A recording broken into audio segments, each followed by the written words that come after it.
Саламатсыздарбы? Бүгүнкү сабагыбыздын темасы интеллектуалдык карта же кластер түзүү үчүн Mandema сайтын колдонуу боюнча болмокчу. Mandema сайтын колдонуу үчүн Google Chrome'ду ишке киргизебиз. Google Chrome'ду ишке киргизгенден кийин бул жерге адрестик жолчого mandema.com деп жазабыз. Жазгандан кийин сайттын адресин жазгандан кийин Enter клавишасын басабыз. Enter клавишасын басканыбызда сайттын башкы бети ачылат. Mandema сайты ментальная карта, концептуальная карта и диаграммы Ганта в сотрудничество деген. Бул жерде биринчи кезекте сайтка катталуу керек. Сайтка катталуу үчүн регистрация дегенди басабыз. Регистрация дегенди басканыбызда бизден төмөнкүдөй барак ачылат. Бул жерде студент, преподаватель, персональная работа деп. Биз бул жерден преподаватель дегенди тандайбыз. Ушуну басабыз. Басканыбызда бизден ушундай болуп чыгат. Бул жерге аты жөнүбүздү жазабыз. Бул жерге электрондук поштабызды жазабыз. Бул жерге пароль коюп жазабыз. Андан кийин я робот деген жерге галочка коюп, я принимаю условия деген жерге галочка коюп, регистрация дегенди басып коебуз. Эгерде биз Google аккаунт менен катталууну кааласак, анда бул жерден регистрация через Google дегенди бассак, катталуудан өтөбүз. Азыр бул жерге өзүбүздүн аты жөнүбүздү жазабыз. Мисалы аты жөнүбүздү жаздык. Андан кийин бул жерге электрондук поштабыздын адресин жазабыз. Бул жерге пароль ойлоп жазабыз. Паролубуз 8 символдон кем болбош керек.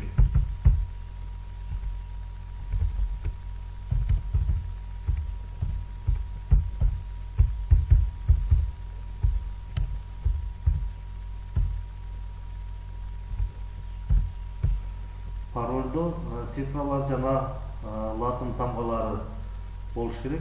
Бул жерде парольдун деңгээлини көрсөтүп турат. Бул жерде сильный деп турат. Андан кийин я не робот деген жерге галочка коебуз. Бул жерге дагы галочка коебуз. Я принимаю условия деген жерге регистрация дегенди басабыз. Бассак почти готово деп чыкты. Ссылка для активации была отправлена вам на электронную почту деп. Демек бизге учетный записибизди активация кылуу үчүн биздин поштабызга ошол активациянын ссылкасын жөнөттү. Почтабызга кирүү үчүн бул жерден новая вкладка дегенди басабыз. Плюсту басканыбызда бизге дагы жаңы вкладка ачылат. Бул жерге почтага кирүү үчүн биздин поштабыз mail.ru-дан ачылгандыктан mail.ru деп жазабыздан Enter басабыз. Mail сайтынын башкы бети ачылат. Бул жерге электрондук поштабыздын атын жазабыз. Ал эми бул жактан биздин поштабыз mail.ru болгондуктан mail.ru деп тандайбыз. Ввести пароль дегенди басабыз дагы. Бул жерге электрондук почтабыздын паролун жазабыз.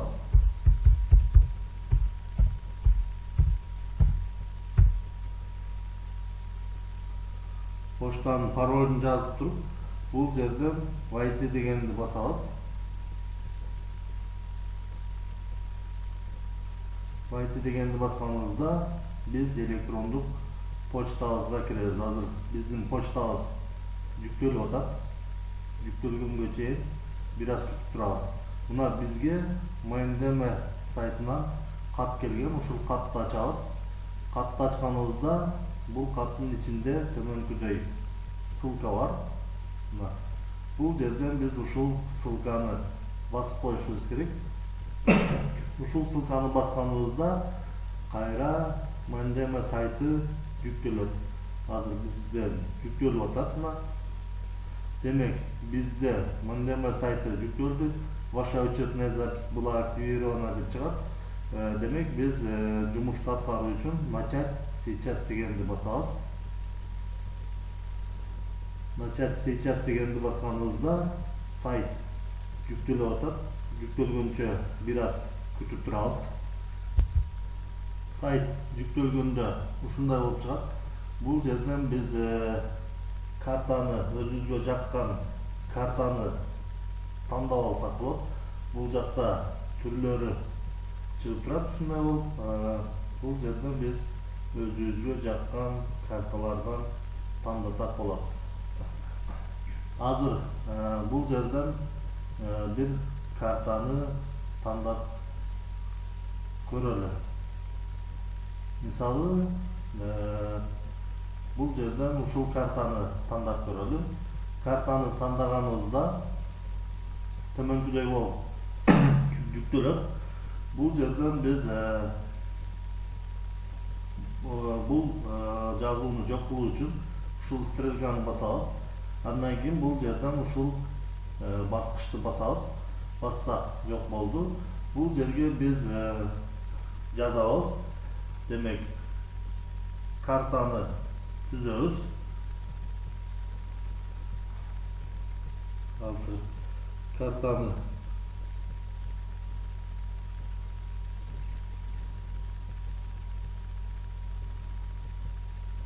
түзөбүз. Мисалы, бул жерге жазууну өчүрүү үчүн ушул жерге алып келип бассак, курсор пайда болуп, бул жазууну өчүрөбүз дагы. Бул жерге эпиграфика деп жазабыз. Мисалы, эпиграфика деп жазабыз. Ой, англисче болуп калыптыр. Эпиграфика деп жазабыз. Тарых боюнча түзүп көрөлү. Андан кийин бул эпиграфика кандай бөлүмдөргө бөлүнөт? Бул жерге мисалы ушул эпиграфика боюнча аныктамасын дагы жүктөп койсок болот. Бул жерге аныктаманы жүктөө үчүн ушул класстерди белгилейбиз. Белгилегенден кийин бул жакта добавить примечание деген бар. Ушул примечанияны басып бул жерге аныктамасын жазып койсок болот. Мисалы, азыр мен ишиңиздерге ийгилик деп эле турайын. Мисалы, ишиңиздерге ийгилик. Ушундай жаздабыз.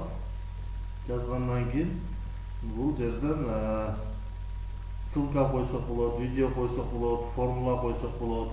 Бул жерден шрифттерди өзгөртсөк болот. Мисалы, белгилеп туруп бассак, жирный, курсив менен форматтарыны өзгөртсөк болот, математический символдорду жазсак болот, мына формула деп жазгандан кийин бул жерден X'ти басып коебуз. Демек, бул жака мына заметка коюлду. Ушул жерге келгенде эпиграфика жөнүндө эгер аныктама жазып кое турган болсок, ушул жерге келгенде бизден аныктамасы көрүнөт. Ушул баскычка мыштын көрсөткүчүн алып келгенибизде. Андан кийин эпиграфика боюнча сайттагы маалыматтарды жүктөп койсок болот.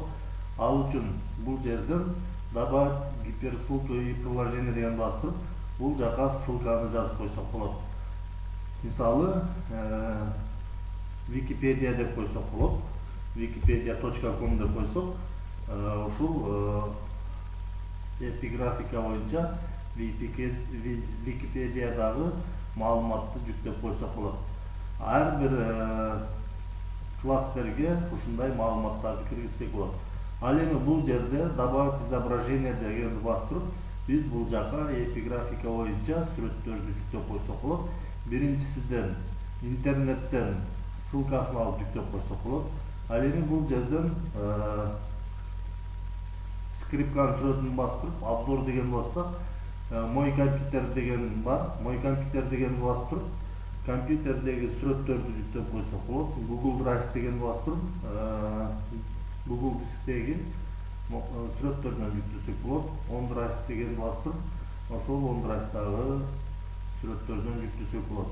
Мисалы, азыр мой компьютер дегенди баса турган болсок, демек биз компьютердеги сүрөттөрдөн жүктөй албайт экенбиз.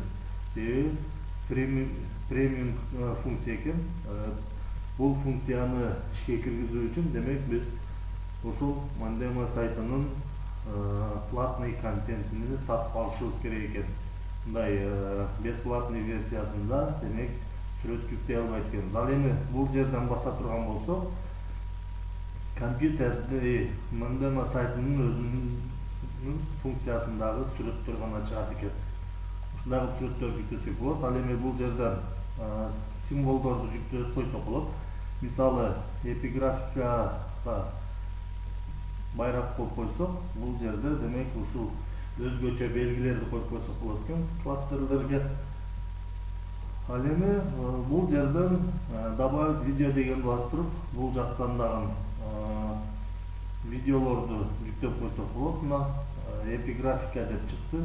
Демек, эпиграфика боюнча бул жака видеону дагы кошуп койсок болот. Азыр мисалы ушул видеону кошо турган болсок, мына бул жака эпиграфика боюнча видео дагы ушундай болуп кошулуп калат экен. Ал эми бул жерди басып туруп, компьютердин өзүндөгү сүрөттөрдү, видеолордон жүктөсөк болот.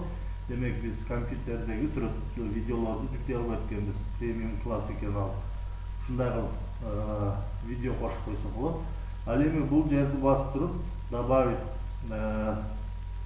аудио из записи деген басып туруп, бул жерден биз компьютердеги аудио запистерди жүктөп койсок болот. Ал эми бул жерди басып туруп, биз өзүбүз сүйлөп голосовой запись кылып койсок дагы болот. Бирок азыр бул бесплатный контентте мындай функцияны колдоно албайт экенбиз. Себеби платный контентти сатып алганыбызда ушул функцияларды колдонгонго болот экен. Андан кийин бул жерди басабыз. Бул жерди басып туруп, эпиграфиканын бөлүнүшүн жазып коебуз. Мисалы, топонимика деп жазалы бул жерге. Топонимика. Андан кийин топонимика кайсыларга бөлүнөт? Этнологияга. Бул жерге этнология деп жазабыз. Андан кийин этнологиябыз сфрагистика болуп бөлүнөт экен. Бул жерге сфрагистика деп жазабыз. Ал эми бул жакта ашыкча бөлүмдөрдү өчүрүп коебуз. Өчүрүү үчүн белгилейбиз дагы мыштын. Так, белгиледик. Белгилегенден кийин минус белгини басып коет экенбиз.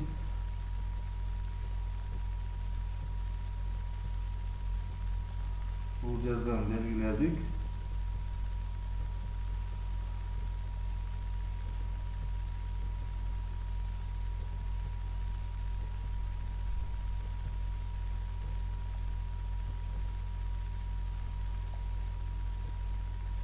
Белгиледик. Делете клавиатурадан делетени басып өчүрүп коет экенбиз. Өчүрдүк. Мына ушундай кылып бул жерде топонимика этнология деп жазып коелу. Бул жерге этнология өчүрүп алыппыз. Этнология бул жерге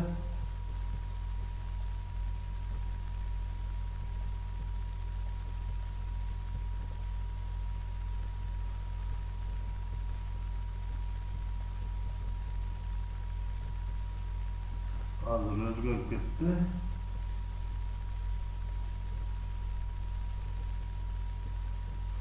Бул жерден ушуну өчүрүп коелу. Мына эми бул жерден кийинкисин жазабыз. Кийинкиси генеалогия.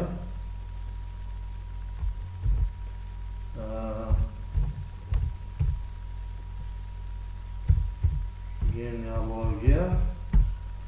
Андан кийин бул жерге нумизматика деп жазабыз. Нумизматика. Нумизматиканын ичинде край таануу. Край таануу деп коебуз.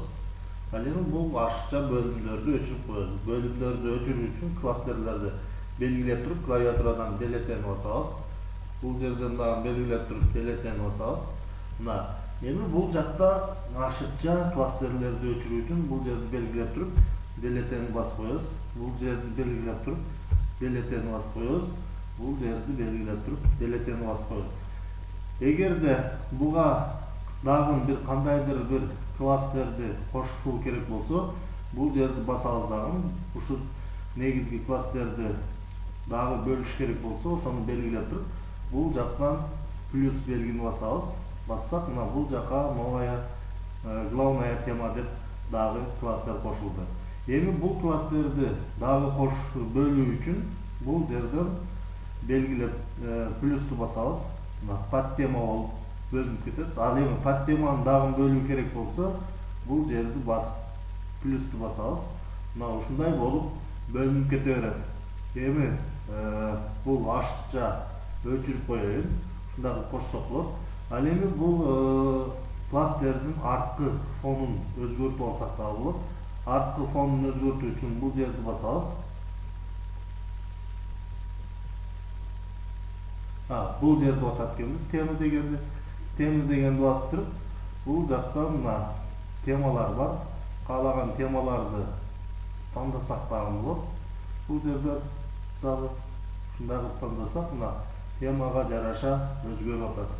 Ушундай кылып өзүбүзгө жаккан темаларды тандасак болот. Тандадык. Андан кийин арткы фонду өзгөртүүнү кааласак, бул жерде фон карты дегенди келсек, бияктан түстөр чыгат. Мисалы, каалаган түстү тандап койсок, арткы фон өзгөрөт. Ушундай кылып жасап алгандан кийин биз бул жерден доля дегенди басабыз. Окуучуларга бөлүшүү үчүн доля дегенди басканыбызда бизден ушундай белги чыгат.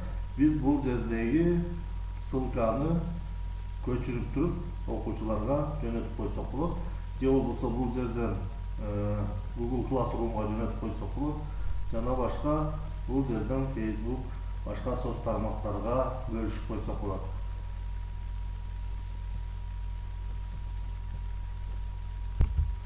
Бул жерден ссылканы жөнөтөрдө, бул жерден доступ деңгээлин өзгөртүп коюш керек. Ал үчүн азыр бул жерде частная карта деп турат. Только өзүбүз гана көрө алабыз. Ошондуктан бул жерде изменить дегенди басып туруп, бул жактан включить для всех в интернете дегенди жандырып галочка коюп туруп, сохранить деп коебуз. Андан кийин бул ссылканы копировать этип туруп, окуучуларга жөнөтүп коебуз. Ал эми бул жерден биз ушул баскычты басып туруп, экспорт деп туруп, PDF форматта, Excel, Word, сүрөт, JPEG форматта сактап алсак да болот. Экспорт дегенди басабыз. Басканыбызда формат интеллектка мендема түрүндө жөнөтсөк да болот. Excel түрүндө жөнөтсөк да болот. Бул жерден биз электронный документ PDF форматта жөнөтсөк да болот. Бирок премиум дегендери булар акылуу. Биз бул жерден Pro дегендерини тандап жөнөтсөк болот. Мисалы, бул жерде файл образа PNG деп премиум экен. Бул жерде көбүнчөсү эле премиум экен. Ал эми бул жерден горизонтальная схема Pro деп ушуну тандап туруп, экспорт деп көрөлү. Бул жерден мой компьютер дегенди тандайлы.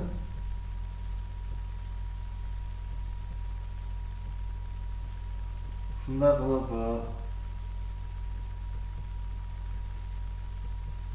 кайра экспорт кылып көрөлү. Экспорт. Бул жерден горизонтальная экспорт мой компьютер деген тандайлы. Премиум экен бул жерден.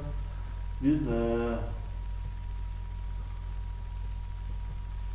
бул жерден инструменты открыть на полный экран, воспроизвести, посмотреть схему, сделать копию, экспорт, печать деп туруп принтерден чыгарып алсак да болот. Бирок принтерден чыгаруу үчүн дагы акылуу контентти алышыбыз керек экен. Биз бул жерден көп функцияларны аткара албайт экенбиз. Ошондуктан бул программаны телефондон иштесек да болот экен. Телефондон иштесек көп мүмкүнчүлүктөр бар экен. Ал эми компьютерден сайттын өзүнөн иштегенибизде биз акылуу контентти алганга туура келет экен. Ал эми телефондо Play Market'ten эмне телефонго Mandema сайтыны приложениясын орнотуп алып иштесек болот экен. Телефондо иштегенде бардык функциялары иштейт экен. Ошондуктан бул сайтта иштөөдө ошол телефонго эле Play Market'ten ушул приложенияны иштеткенди сунуш кылмакчымын. Ушул ссылканы окуучуларга жөнөтөрдө жана айткандай дагы бир кайталап коеюн. Бул жерде кээ бир функцияларды айтпай калдым. Бул жерде плюс белгини бассак, баскычтап чоңоет. Мына ушундай кылып. Ал эми бул жерден ушуну бассак, кичирейет. Эң минимальный өлчөмгө андан дагы кичирейткибиз келсе, бул жерден минусту бассак, ушинтип биз масштабты чоңойтуп, кичирейтип көрсөк болот. Ал эми окуучуларга ссылканы жөнөтүү үчүн бул жерден доля дегенди басабыз. Доля дегенди баскандан кийин бул жерден биз ссылканы өзгөртүп алышыбыз керек. Изменить дегенди басабыз дагы. Эгерде бул жерде выкл деп турса, анда биздин бул интеллектуалдык картабызды эч ким көрө албайт. Ал эми бул жерден вкл для всех в интернете дегенге галочка коюп коебуз. Ал эми бул жерден вкл любой, у кого есть ссылка, может просматривать дегенге галочка койсок, анда ушул биздин интеллектуалдык картабыздын ссылкасы кимде болсо ошолор гана көрө алат. Ал эми бул жерден вкл для всех в интернете дегенге галочка коюп кое турган болсок, анда интернет колдонуучулардын баардыгы көргөнгө мүмкүнчүлүк болот. Ал эми бул жерде вкл любой, у кого есть ссылка на карту, может редактировать дегенге галочка коюп кое турган болсо, бул профессионал дейт. Бул жерде дагы бул функцияны коюу үчүн акылуу контентти алышыбыз керек экен. Демек биз ушул жерге галочка коюшубуз керек. Бул жерге галочка койсок, биздин интеллектуалдык картабызды кимдерде ссылка болсо гана ошолор көрө алат. Андан кийин бул жерде сохранить дегенди басабыз. Баскандан кийин ссылканы көчүрүү үчүн бул жерден ушул баскычты басабыз. Баскандан кийин бул жерден ссылка на просмотр дегенди басабыз. Бассак, бул жака ссылка чыгат. Ушул ссылканы копировать этебиз. Оң жактын мыштын оң жак баскычын басабыз. Копировать дегенди басып туруп, WhatsApp'ка киребиз дагы биз WhatsApp'тан ушул ссылканы жөнөтөбүз. Ал үчүн ставить дейбиз. Мына биздин ссылка коюлду. Отправить дегенди басабыз. Баскандан кийин бул жерде мына биздин ссылка окуучуларга WhatsApp'тан ушундай болуп барат. Окуучулар бул интеллектуалдык картаны көрүү үчүн ушул жерде ссылканы басат. Ссылканы басканда окуучуларга ушундай болуп жүктөлөт. Эгерде окуучулар телефондон көрө турган болсо, анда окуучулар телефонго Play Market'ten Mandema приложениясын орнотуп алыш керек. Мына окуучулар ушундай бул жерден мугалим тарабынан түзүлгөн интеллектуалдык картаны көрүп, ошол боюнча маалымат алат. Бул интеллектуалдык картанын мүмкүнчүлүгү ошол өтө турган темабыз боюнча жакшы пландаштырып, ар бир бөлүм боюнча көргөзмөлүү кылып окуучуларга маалымат берсек болот. Бул жерде мисалы эпиграфиканын аныктамасын бул жерге жазып койсок болот. Ушундай кылып киргизип видеолорду кошуп койсок болот. Ал эми мисалы топонимика боюнча бул жерге топонимиканын аныктамасын койсок болот. Топонимиканын дагы башка топонимика боюнча башка маалыматтарды ушул жерлерге кошуп кетсек болот. Демек бул приложенияны же бул сайтты колдонуп сабагыбызга пайдалансак аябай жакшы болот. Ушундай кылып приложенияны колдонобуз.